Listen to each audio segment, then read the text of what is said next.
একটা ছোট বাচ্চাকে দেখেছেন? এখানেই ছিল। কই না, দেখিনি তো।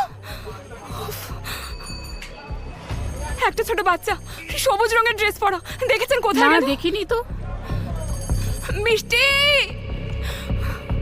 মিষ্টি।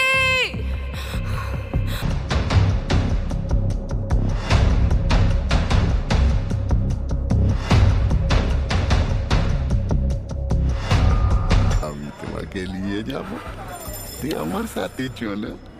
আমি তোমাকে চকলেট দিব, আইসক্রিম দিব। যাবো না, আরে চলো, যাবো আরে না আমি। চলো না।